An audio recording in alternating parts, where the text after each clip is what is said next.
myself again. But it's the only way you're ever gonna learn. You look back and it's all in the past. I'm dwelling on that thought. Good morning, welcome to NUFC Matters with me, Steve Wraith, and Holly Blades. Good morning, Holly. Morning, Steve. Boring. No football. It's awful, isn't it? Yeah, I hate international break. There's just nothing to do, is there? Yeah, and I mean, England's game, to be honest, up until yesterday, I didn't even know who they were playing. And then, did I watch the game? No, I had no interest in it. Did they win? I have no idea. I was out last night. Well, there we go. So I think they won 2-1 from what I can gather, and I think the winning goal was a penalty. But it was very little interest from this show. I think in England's games, especially pointless friendlies, and I'm just pleased no Newcastle players were playing, because the last thing I wanted was somebody getting called up and then getting injured and being unavailable for the run-in. I'm just the less we say about England and the international games, I've got to say the better. What I've done, because obviously I've had to do a lot of pre-recorded shows for next week, is I've done with a couple of people a half-term review, if you like, a 6-month review of the new owners regime, if you like. So I thought we'd start off by doing that today, Holly, and asking you first and foremost what your feelings are and how you think the new owners have done. Of course, 7th of October, PIF, Mirdad Namanda and Jamie Rubin got the keys to St James's Park. So what are your overall views, first of all, of how the owners have done since October? I think in the short amount of time they've done very, very well. I couldn't really criticise them on any decisions that they've made, to be honest. I think the appointment of Eddie Howe at the time, a few people were scratching their heads. I thought it made sense. It was someone that had Premier League experience, especially in the bottom half of the table. And thankfully, he's proven me right. He has done well so far. So I think that was a great appointment as manager. And then obviously the January window was another big point in the owners' kind of decision making so far. And I think, again, did very well. Obviously, it was mainly like Mirdad, Eddie Howe, Jason Tyndall making the decisions, because we didn't have a director of football at that stage. And I think with the resources that they had and the position we were in, obviously in the bottom three, and it was looking like the only way we were going was down at that point, to recruit some of the players, which we did, like Kieran Trippier, Bruno and Matt Targett, and obviously Dan Burn and stuff. And a lot of people, again, were like, who's Dan Burn? But since coming into the club, he's been brilliant. Probably one of the best defenders we've had at the club for a long time. So I think the transfer window was very good again. Certainly better than we would have done in any previous kind of seasons under Mike Ashley. And then as well, obviously little things like changing 9-bar back to Shiraz. I think that's an easy win for the new owners. I think that would have meant a lot to the fans, and the potential moving of his statue as well, which we believe will be going ahead soon. I think, again, that's just another small thing, but it does mean a lot to the fans. And just constantly communicating, I think, even on social media, showing that they're really down to earth. They can have a bit of a joke with the fans, and obviously giving interviews where they're speaking about issues that do mean a lot. Like, for example, moving St James's Park, I said there was no way that was going to happen. I think the constant communication and stuff has probably been the biggest thing in my eyes, because I think that's all we want. We want to know what's going on in the football club, because we haven't had that for so long previously. Communication is a key, and they've used social media as a tool for the better, haven't they? I mean, Jamie and Mirdad are quite active on Twitter, and they've interacted with a lot of fans on there. I mean, I have gone on record as saying that it's all right when things are going well, but when things aren't going so well, that could be a little bit of a poison chalice. And we've seen people tagging them in things and inboxing them or attempting to inbox them, people saying that they've had a response. I mean, what's your views on the fact that they're interactive with fans in that way? On social media, I think obviously it is a really good thing, because again, it's nice to just see the photos that they put out of the owners at the match. Like, obviously you said mainly Mirdad and Jamie, but obviously Amanda's on a lot of the photos as well, and it is nice to see that. And obviously replying to fans, it does make a lot of fans' day. It means a lot to them. I know it can have a slight negative, I suppose, when some fans are maybe getting annoyed because we've lost a game or something and tagging them and things. But I think that's always going to be a problem when your owners are on social media. But I think probably the positives largely outweigh the negatives. So for me, I think it's been a really, really good thing the way they've communicated online. Also embraced the ladies football team, haven't they, Holly? I mean, they've they've been along to watch them train, they've been along to watch them play. They seem to be looking at all aspects of the football club, but that part of the football club has been something that's been neglected, for many, many years by previous regimes. Definitely, and I think a lot of people didn't even realise that we had an actual women's team. Obviously, they've never played at St James's Park before, but that is going to be something that the owners are going to do at the end of this season. They're going to have their first game at St James's Park, which again, I think will mean a lot to the women's team, and I think that'll get the numbers in massively because obviously it's a lot easier to access with it being in the city centre, and I think the fans will turn up. Obviously, you probably wouldn't expect a sellout crowd, but I think the numbers will be decent, and those ticket sales will help out that team as well. So I think it's great, and I think again it kind of shows the influence that Amanda's having. Obviously, as a female football club owner, that's something that's high in her priority list, and I think good on her because it is good to expand the football club in all aspects, not just actually the men's team and what's happening on the pitch. I think they're looking at it as a whole and what it brings to the community. Yeah, don't forget the ladies team, women's team take part in a game, the final game of the season, Newcastle United women versus Barnsley women, Sunday the 1st of May at St James's Park. It's a 2 o'clock kickoff. There are concessions and it's £3 to get in, £3. Let's fill St James's Park. Let's go along and support the women's football team. It'd be fantastic. It would be a great message, I think, to the rest of the country if we could fill that ground and get as many people there as possible. I'll keep promoting that for as long as I can on the show, and just be nice. It'd be a good day out. Chances to say to watch, another part of the Newcastle United family taking part there. The owners as well. Obviously, they had to make the appointment of Eddie Howe. So let's look at Eddie Howe next. And he's come in as a manager. We know his history. Bournemouth's where he really sprung to recognition to football supporters, and he got them up. He maintained a Premier League status for years. Obviously suffered a relegation, but really because Bournemouth were a selling club. They had to sell. They had to bring players on, integrate them into the first team, but then sell them on to stay alive, really, as far as the Premier League is concerned. So relegation is inevitable if that's your business plan. But Eddie Howe then had a bit of time out. We've spoken about it on this show before. He really took a little bit of time out, went into the media. We all remember the interview that he did on Sky, where he really impressed Newcastle fans actually when he went onto that programme and talked about his ideas, his philosophies, and what he'd learned by having some time out. But he was the man that Amanda and Mirdad and Jamie and PIF put the faith in. Has he rewarded the faith? Oh, 100% without a doubt in my mind. Obviously, I think Eddie Howe had a bit of background there, like you said, at Bournemouth. He did quite well, brought them up from League One to the Premier League. It did eventually get them relegated after a decent spell in the Premier League, but like you said, that is inevitable because when you're not spending the money, you are selling on your best players. There's no way you can stay up in such a competitive league. We've seen that happen at Newcastle before, maybe not quite to the exact same degree, but certainly similar on a couple of occasions, unfortunately. And then he took that break from the Premier League, took time to watch other teams and learn a lot about the game. And I think you can definitely tell. And I think he's been rewarded for that in the fact that I think he's picked up a lot of new coaching techniques and just a lot of new styles of football that maybe he didn't have previously at Bournemouth.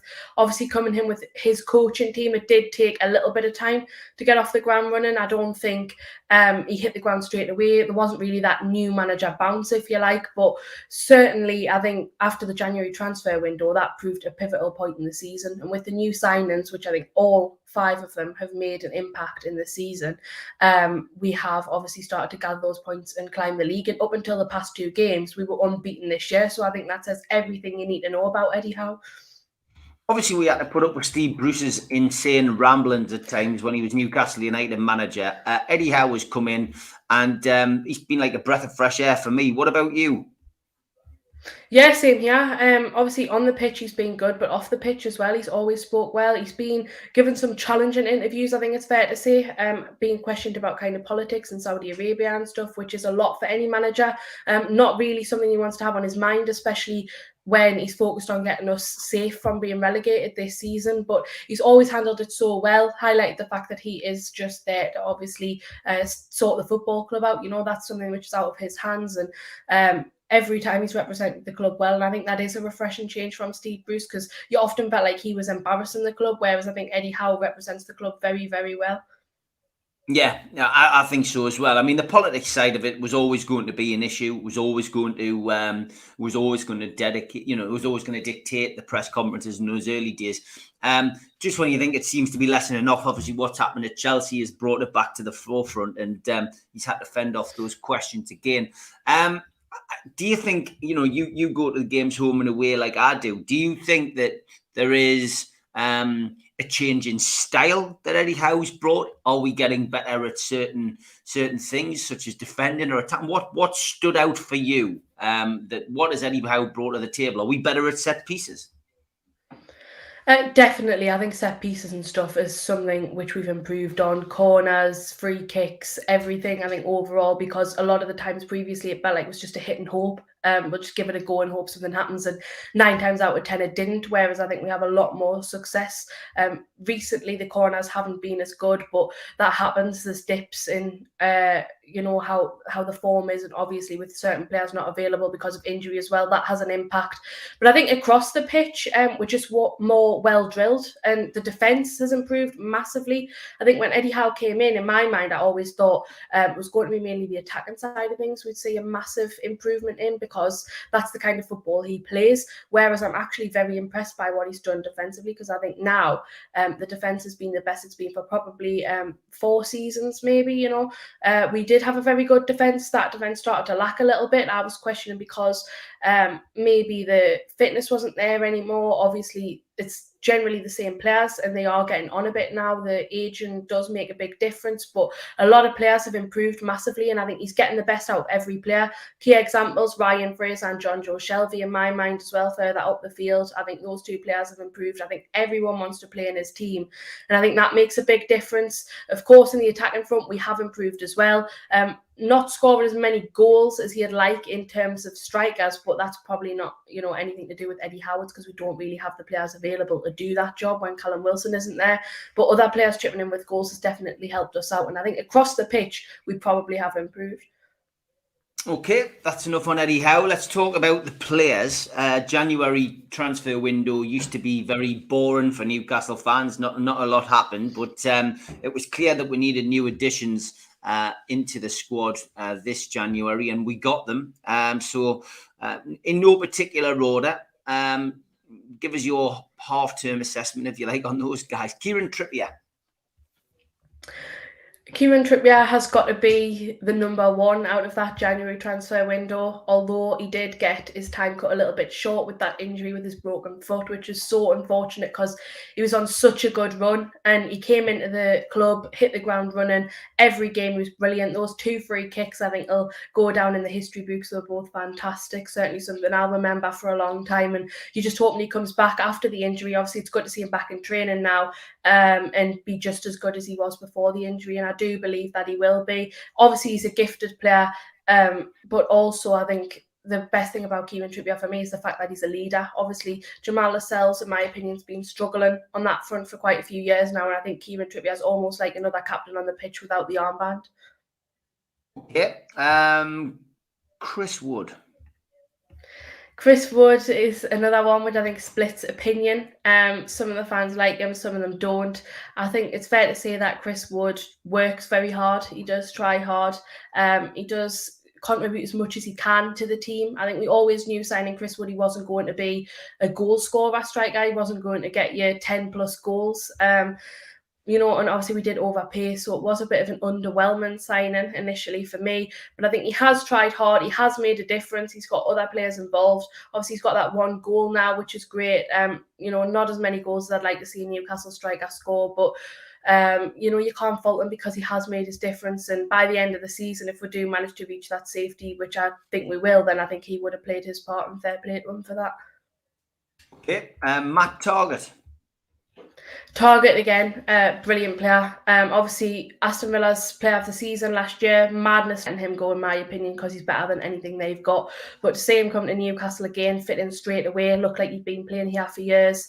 I think he's just done so well. A bit of an unsung hero, really, really strengthened the defence. And I think even adding him into the side alongside older defenders that we had, likes of Shaw, Lascelles, I think he's improved them as players as well. And I'd love to see him become permanent at the end of the season. Okay, Bruno.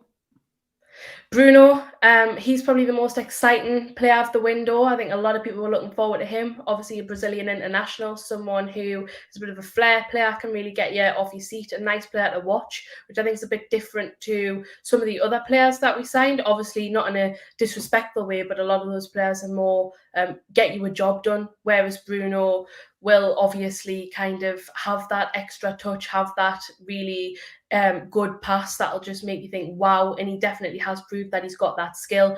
Drives you a bit mad at times when he's in the box and you're thinking, just get rid of the ball, and he's like doing little touches and stuff, but he's got that confidence and it always pays off for him, so you can't really fault him. And I think going forward into the next season and stuff, he'll be a really, really exciting player to watch. Obviously, being a big adjustment for him, and I think you can see that coming from the league that he was playing in, to the Premier League. I think it's a lot more physical, which you can see. I think after the Chelsea game, you could see he was getting a little bit tired, but I think next season he really, really will come into the best form. Yeah, I think the best thing about Matt Target is the fact that we've done a deal there, which, sees an option to buy, isn't it? Really, as well. Mm-hmm. That we could end up just spending 15 million. That could be our first permanent signing in the new window. Yeah, and I think that would be a great signing, a very sensible one as well. Yeah, it would be 100%. The future certainly looks bright. The half-term review from Holly is as expected, and I think she was quite polite to Chris Wood there. I've heard her say a lot worse than that. We'll say there's been no football, but there was a run out. Of course, a couple of days ago on Thursday, and Newcastle United rounded off their warm weather trip to Dubai with a behind the closed doors kickabout against a local Gulf team. Stephen Taylor was obviously there on the sidelines as well, former Newcastle United centre half. Eddie Howe's side won. There was 2 goals for St Maximin, 2 goals for Dwight Gale, and a goal for Joe Linton, a 5-0 win. And for me, we've done a couple of shows this week where people have said, well, maybe it's time for Dwight Gale to get a start, to play alongside Chris Wood, give him a little bit of help up there. Is that something you would agree with, Holly? I think that's something we need to leave in the past. Previously, I would have said, yeah, definitely play him alongside Wood, but he wasn't really one of the players in favour under Rafa Benitez. Same pattern followed under Steve Bruce, and now again we're seeing that with Eddie Howe, and I think there's got to be a reason for that. What that reason is, I really don't know. There has been times when he's came into the side and done well, scored a goal, and then he's back on the bench the next week. So there's clearly just something not right with Dwight Gale. I think his time's been and gone at the club. Definitely been a good servant, especially in the Championship and then the season following the promotion. But now I think Dwight Gale has no future at Newcastle, which is sad to see, but I think we just have to accept that, and I can't see him getting any game time. Yeah, I would say that, he's had a little bit more interaction. I mean, he got on as a substitute a couple of times, but yeah, I mean, he's a Championship player for me, and, I think we will see the end of him this summer.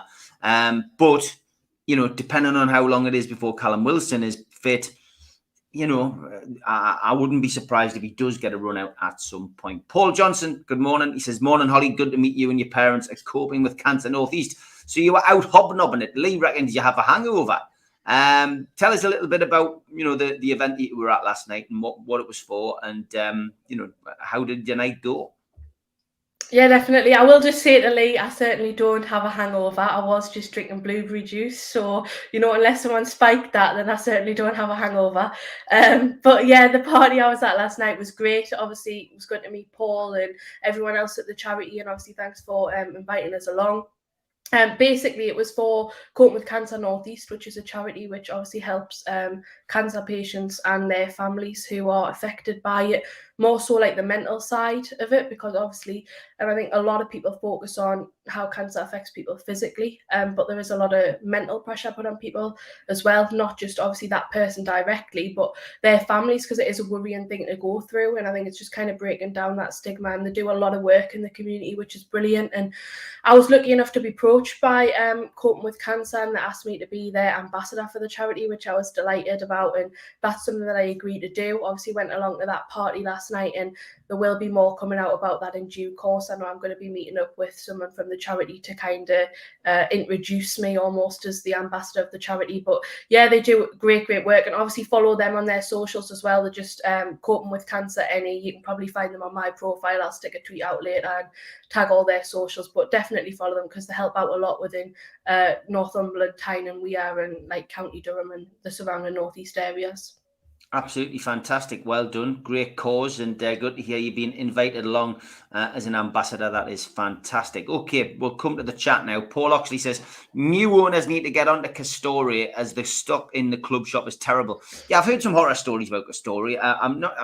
Merchandise, etc., and shirts, etc., something I left behind when Ashley came on board. I wasn't going to give him any more money than my season ticket, to be fair. But what's your view on Castoria, and would you like to see a new strip come in next season, Holly? I'd definitely like to see new kit makers come in next season. Adidas or Nike would probably be the number one option for me. Castor, I think when they first came into Newcastle, a lot of people hadn't really heard of the brand. It was advertised as this premium sports brand. I really don't understand why. I think the prices are exceptionally high. Obviously, we saw some hoodies with just a basic Castor logo and then Newcastle on for like £160 or something. It's absolutely madness. I have bought a few of the things, especially since there's been a massive sale on. Some of the tops and stuff for like 10 quid.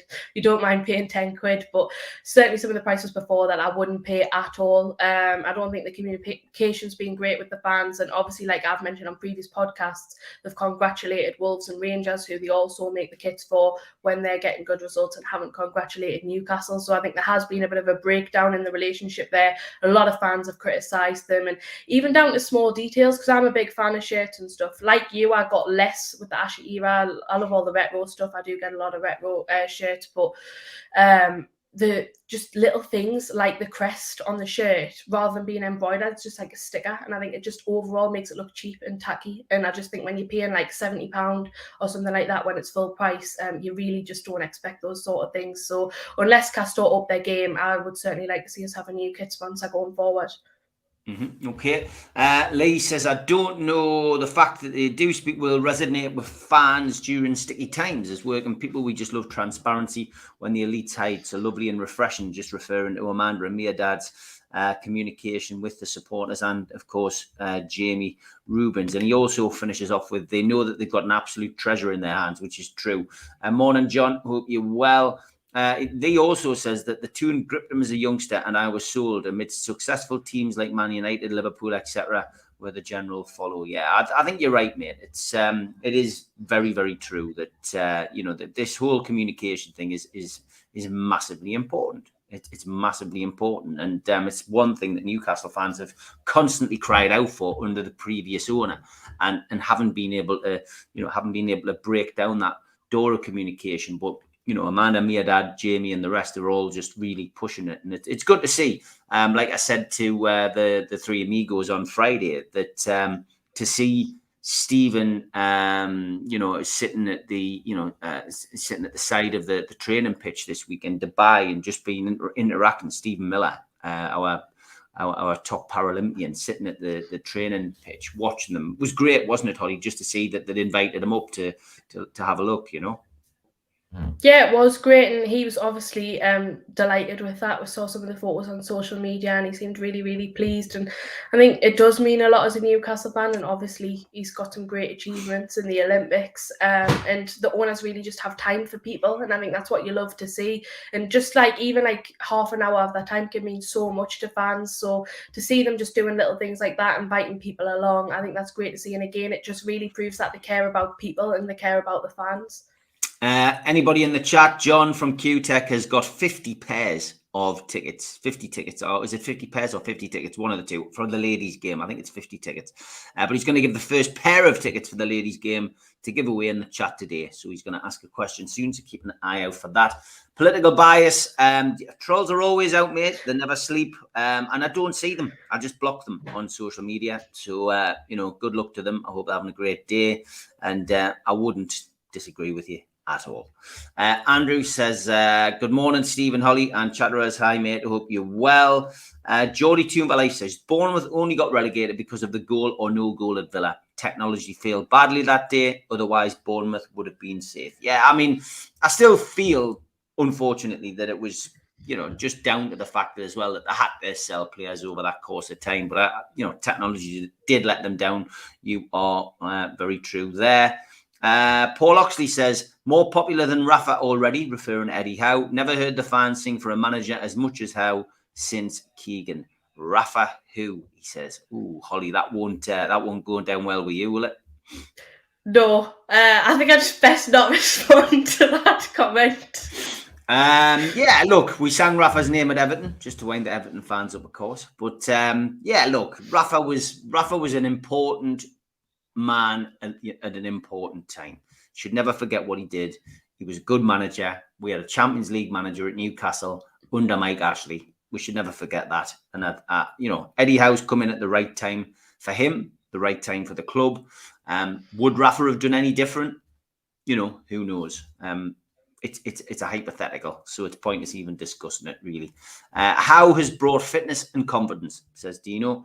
Political bias says, and Bruce brought despair and misery, which is very true. Geordie Toombalay says, Eddie Howe has worked miracles at the club. Just look at the table in November. He deserves so much credit, and he never promised to keep us up, but he will. Morning, South Coast Hooligan. Hope you're well. Holly, your new channel is awesome. Well done, says Trev. Thank you. Yeah, give it a shout out. You're on YouTube. Is it just called Holly Blades? Yeah, it's just in my name on YouTube, so it should be one of the first things that come up. And I'll be uploading every Tuesday for now. I'll be uploading more in the summer, but I'm just quite busy at the moment with assignments and stuff for college, so I can only do once a week at the moment. Okay, Geordie Toombalay says the best signing was Bruno simply for his song. Sorry, Steve. I'll apologise on his behalf. He wears a match. It's not a sing-along. It's Richie's song, for God's sake. You got us there, Geordie Toombalay. You got us there.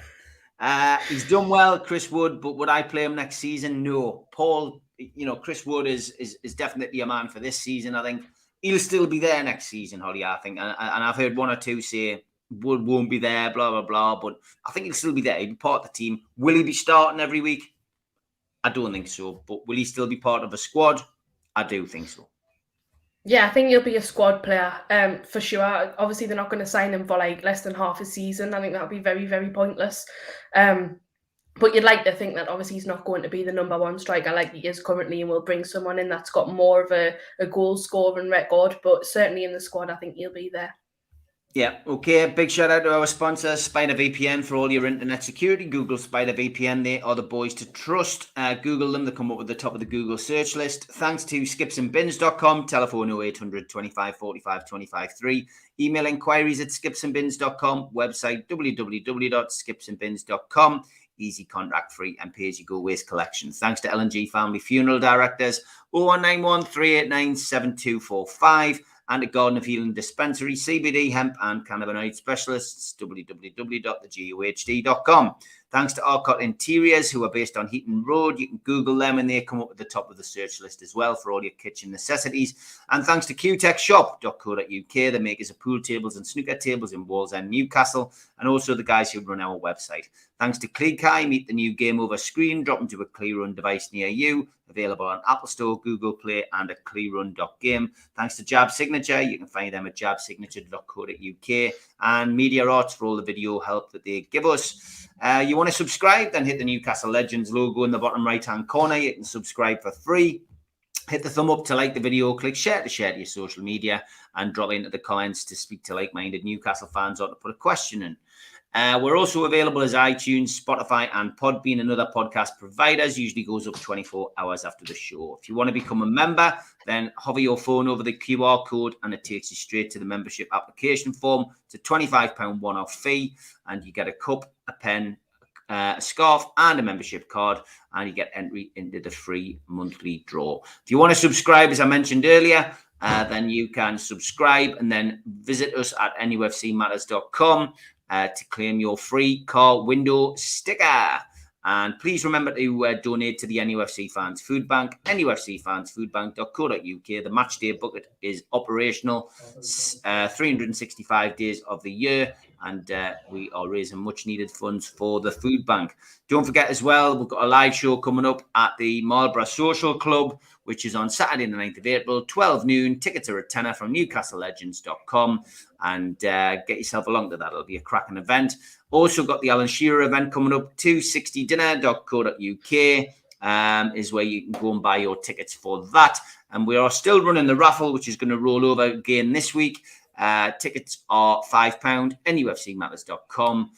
2 VIP tickets up for grabs for that. And don't forget as well, the Matt Target shirt is still going on Football Prizes website. There's a raffle going for that. It's signed, it's framed. Get yourself over to that website to purchase tickets for that. Okay, back to the chat. And Jimmy Ray says, Wood is awful. I would try hard. It doesn't mean I'm any good. Up there with Frank Pingle for me. Harsh, Jimmy, harsh. I think he's done okay, mate. Paul Oxley says, put Calvin Phillips alongside Bruno next season and we will push for the top 6. Yeah, he's been linked, hasn't he, Holly, quite heavily, Calvin Phillips. Is that a player that floats your boat? Would you like to see him in? Yeah, I would like to see Calvin Phillips brought into the club, and I think at Leeds, he probably won't be that inclined to stay there, because I think Leeds, obviously, they've been promoted to the Premier League. I don't think they're going to go much further than that, and I think Calvin Phillips is probably too good for Leeds currently, obviously being in the England squad as well. Yeah, okay. John Ball, morning, mate, says, do you think Dean Henderson is an upgrade from Dubravka? Not in my thoughts. John, I don't think Dean Henderson is the answer. I've got to be honest. Holly, what about you? No, I don't either. And speaking about Dubravka, it's quite a good point, because a lot of fans are, I think, split on whether he should be number one keeper or not next season. Whether we need to bring in just someone to have on the bench to come in for the likes of Carl Darlow, who I believe doesn't want to be at the club anymore, certainly from the performances he's put in, or whether we need to actually have Dubravka on the bench and have someone to come in and replace him. For me, I'd probably keep Dubravka as number one. What would you do? Yeah, I mean, Dubravka for me deserves to be number one, but he needs somebody to compete. Like I've said, first game of next season, Dubravka gets an injury. What we're going to do? You know, we need to have a good goalkeeper. You need to have two equal goalkeepers who are backwards and forwards. You know, we've had it many times at the club. It's a position we've always been fortunate in. You know, Harper Given, Pavel Shaka, you know, Kevin Carr, Martin Thomas. You know, the list is endless. Even in bad times, we've always had, you know, good goalkeepers, Tim Krul, Steve Harper. So, you know, ultimately, it's a position that we're strong in. We've given some pretty good keepers away who've gone on to do well at other clubs. But yeah, Dean Henderson wouldn't excite me. I think go continental, go for a big name continental goalkeeper, but somebody who's gonna compete with Dubravka and make sure that Dubravka knows he's number one starting on next season. That's what I would say. Bruno Backheel will live in the memory. Morecambe and Wise would be proud of it, says Alan. Paul says definitely don't want Henderson, no better than Dubravka for me. Paul just referring to the what you said earlier. Well said, Holly. Gale is definitely not for me. Which, you know, I think most people would agree on that. Andrew just says blueberry juice. Yeah. You can back me up, Steve. Yeah, definitely blueberry juice. She's not an alcoholic. She doesn't drink, man. I've seen Dwight Gale more at Asda than I've seen on the pitch in his days at Newcastle. And his Newcastle days are over, full stop, says Alan. Jimmy says, well done. You're an inspirational young lady.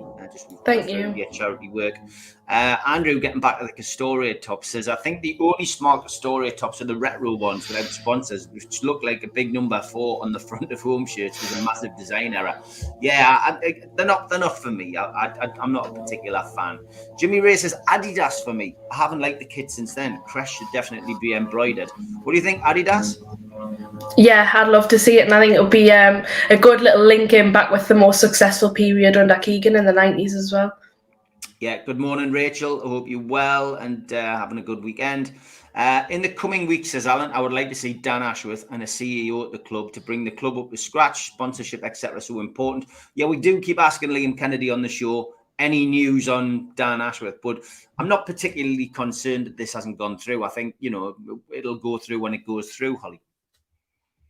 Yeah, definitely. And I think there is time. And obviously, you'd probably think that business like that, in my opinion, would be done at the end of the season. I think now there's only a few months left, and it would be a bit random to just bring new appointments in at this stage. So I think in the summer, we'll see a lot more business done and off the pitch as well as on. Yeah, Jimmy reckons that Steve Bruce only signed Hendrick because he had a bun in his hair. Does Steve Bruce like buns? I don't know. Brilliant. Hello from Bahrain, Stephen Holly. My little nephew wanted to say hi to you. Calls you the Ben and Holly show. Thanks, Kamal. Thank you. And hello to your little nephew. I hope you're enjoying the show. And should we change it to the Ben and Holly show? Well, if you want to change your name to Ben, go for it. I think it's a bit like Ben and Jerry, isn't it? Maybe. David Blades has sent a thing in. This is your dad. He says, Wilson spent more time in goal on the beach than at Newcastle this season. He must be replaced. Oh, dear me. That's a classic. I can't believe he's actually put that on in public now. We've had arguments about this in the car. And just because there was a photograph of him doing a little bit of rehabilitation on the beach, he's saying that he should be replaced. What do you think, Holly? I think what we've established is my dad really, really wants to go on holiday to somewhere sunny with a beach, and he's just very jealous that he can't do that. So he doesn't like seeing other people doing that. And I can't believe John's question for those female tickets was this. Question to the ladies' tickets. Which current squad player has a habit of kicking corner flags and recently lost a hat? Paul Oxley's a winner, that's for certain. He's got it right with Richie, and I'm sure that there's others as we fly down. El Stapleton, you're another winner, I think, as well. We need a top keeper. I like Dubravka and never worried when the ball was at his feet, but when under pressure, I do panic now. Great shot stopper, but it's time for an upgrade, says Geordie to my life. Gary says, hi, Holly and Steve. For NUFC, what about any under 23s that can join NUFC's first team to get more experience?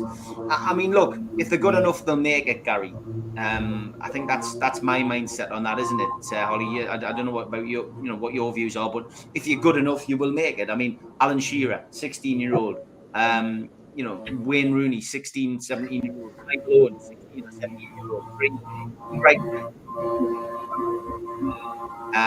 Obviously, Owen not so well for Newcastle, but those three players were all bands when they broke in, and if there's somebody good enough, they will make it.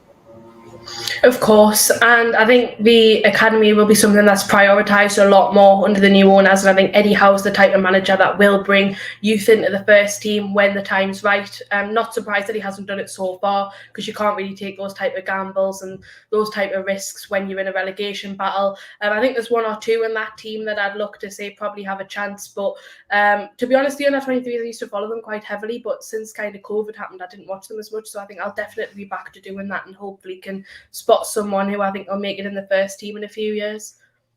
Yeah, I mean, a lot of people, keep going on about Anderson, don't they? Elliot Anderson. I mean, is that somebody you'd like to see break through? Yeah, that's one of the names that stood out in my mind. We saw him a little bit in pre-season, which seems like a lifetime ago now, but he did very well in those games. Obviously, it was lower league opposition, so it's not as much of a kind of reality of how he'll play in the Premier League as such, but he did do well, and I think he will probably get his chance at some stage. He maybe needs a few good loan spells before he gets to that stage, but for me, I think he's definitely got talent there. Yeah, okay, it's time for a little bit of funky music.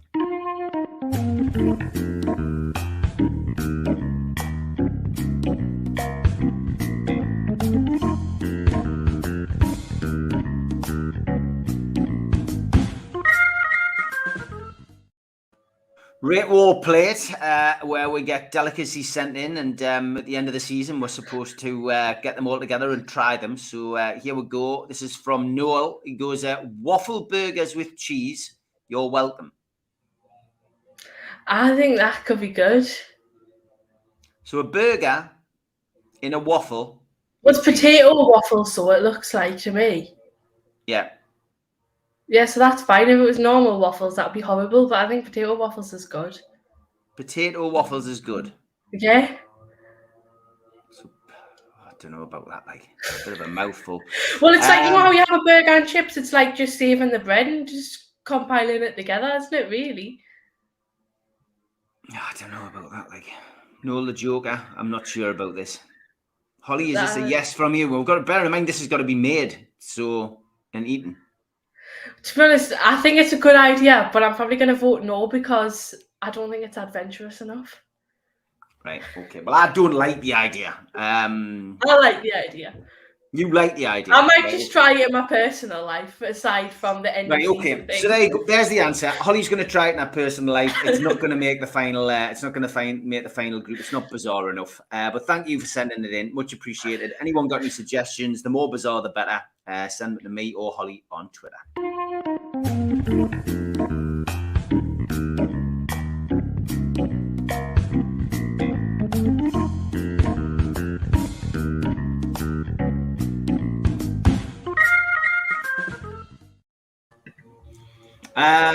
Bruno is the most exciting player I've seen for a long time. I believe the lad could be the best midfielder in Europe, says Jimmy. L. Stapleton's won the tickets. I should just leave it to you, John.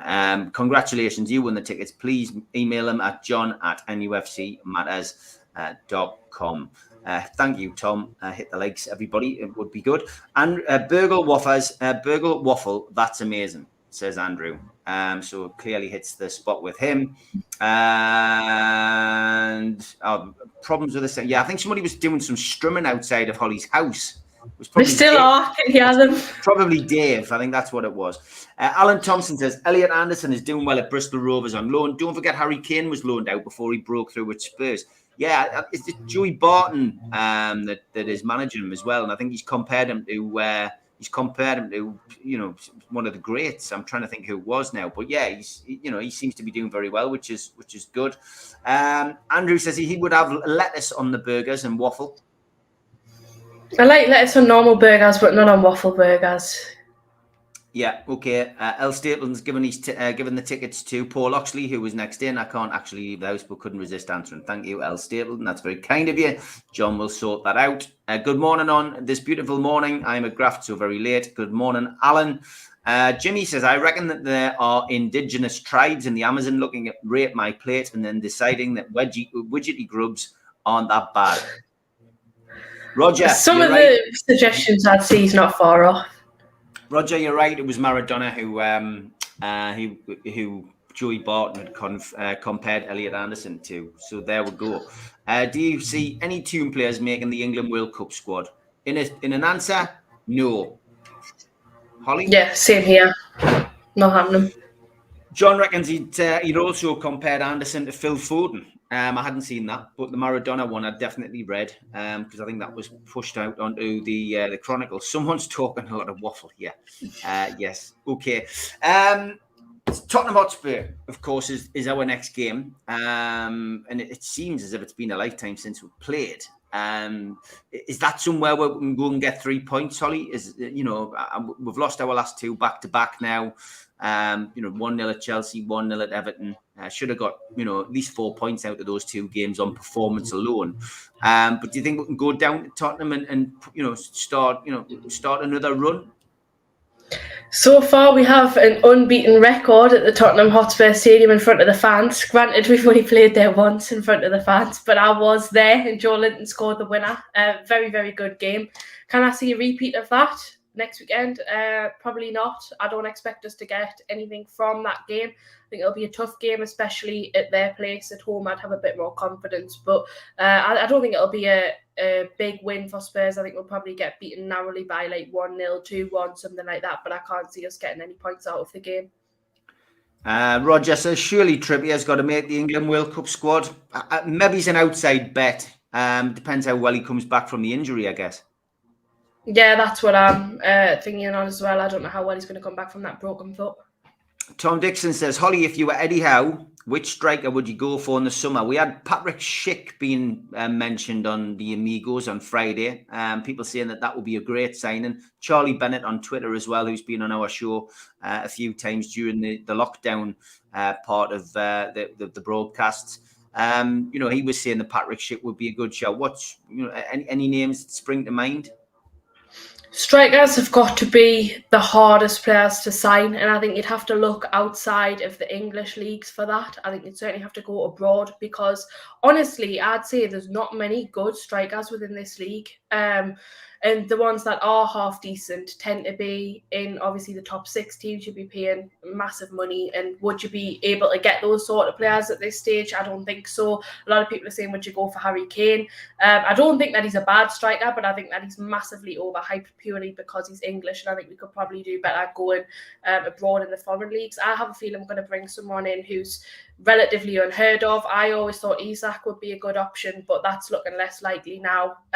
So I'd just say definitely wait and see. And I think a lot of us won't know who he is when he comes in, but I'm hoping it's the right appointment, and I trust in, obviously, Eddie Howe and co that they will make that right decision. Geordie Tuvalai says, Stephen Holly, we will beat Spurs 100%. Spurs are awful at the back. Alan says, I think Trippier's got a decent chance to make the World Cup squad, even though Walker-Peters seems to have pushed ahead. John asks, do you think this is Miggy's last season in black and white, Holly? That's another great question, something that's been talked about a lot as of late, and I think it could potentially be, which I think is really, really sad, and it pains me to say that because I think Almiron came into the club and he had so much promise, didn't score the goals, but he did very well. And then for a brief spell under Steve Bruce, he did start to add the goals into his game. And after that, I felt like he would just keep improving. Unfortunately, he had that setback, and since then, he hasn't really come back to the player that he was. And in a couple of the past games, I think he's done well. Again, he's one that tries hard. He runs his heart out, and he will just give 100% of the team. But I just don't think that's going to be enough. So I could see him leaving, unfortunately. But I think that is a massive shame. Yeah, I've got to be honest, I cannot see Miggy staying at Newcastle. I don't think that Howe can get any more out of him. I think Murphy will stay. I think Murphy will be the one that surprises people, and I think he will come through and grow under Eddie Howe. What's your take on Murphy doing a little bit more? I can definitely see Murphy staying at the football club. I think he's someone that Eddie Howe likes. He's had a lot of chances, been given quite a bit of game time. And I think although his performances have been criticised at times, I think you can always say that he is trying his best. And some games he will make a daft mistake like anyone. And I think he's one of those players, unfortunately, that can be a bit of a scapegoat. And when he does make a mistake, everyone zooms in on it straight away. But I think Murphy is a good player, and I think he has got time to improve in the game. And Eddie Howe will continue to get the best out of him. So I would say he'll definitely be here next year. Andrew says, do you think they'll go back for Ekatike? Don't know really. Is that somebody who Newcastle are going to pursue?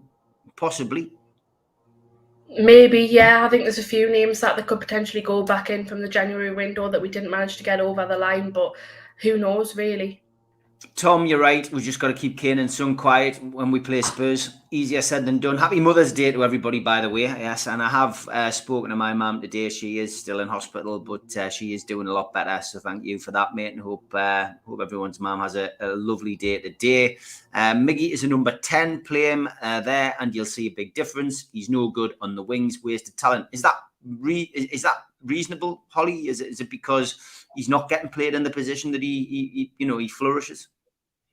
That does play a part, of course it does. I think the reason he's not getting that game time in that position is because we have better options there, and I think it's going to be very difficult for him to compete to a high enough standard where he keeps other names out of the side unless there's an injury. And I just don't think he's going to be sitting around waiting unless there's an injury, because, let's face it, he could be just sat for years on the bench, and I think he could go to another club, probably back abroad. I don't think the English league's probably best suited to him, and I think he'd do very, very well, like he did, obviously, at his previous club in America. Jimmy says he would go for Felix from Atletico, good young talent, and also be looking for another 2. I know nothing about Felix, I've got to be honest, not something I watched. Do you know anything about him? No, I don't personally. Okay, Trippier club captain next season, says John.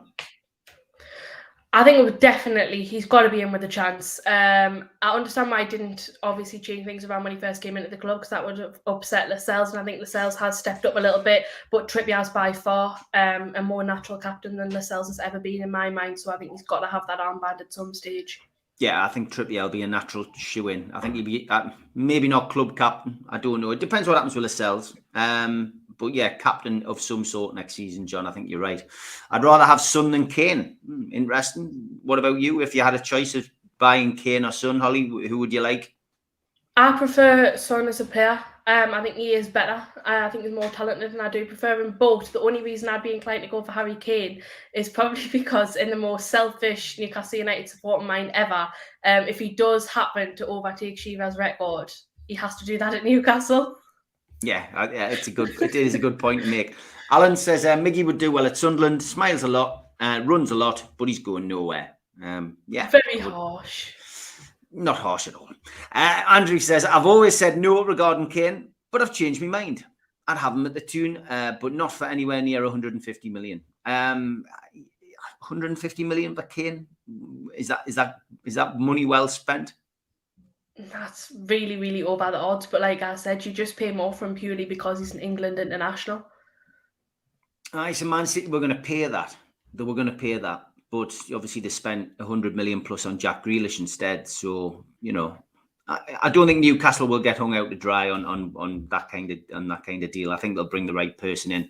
Andrew says, I agree about Son, Holly. I've got a feeling Spurs would not deal with us in reality. Yeah, that's the other big problem, isn't it? The top six, clearly. I mean, we all get the feeling that Manchester United messed us around over Lingard, and Tottenham were never supporters of this particular takeover going through. So you would imagine, if we were to put a bid in, it would be very difficult to try and prize anyone away from Spurs, wouldn't it?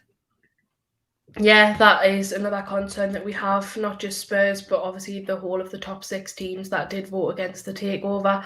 You're hoping that's not going to come too much into it and cause too many problems, because it is massively unfair on Newcastle. But I think there will be issues there, like you said, with the Lingard deal at Man U. Obviously, there's no way of proving that, but I think they did probably intentionally mess us around. And you don't want to have a full summer transfer window of situations like that as well, dealing with clubs that aren't actually willing to deal with you, and then you end up at the end of the season struggling to get anyone in and panic buy. Yeah, I think that's that. I think this transfer window will already be planned out. If Dan Ashworth is coming in as well, at some point he will be announced.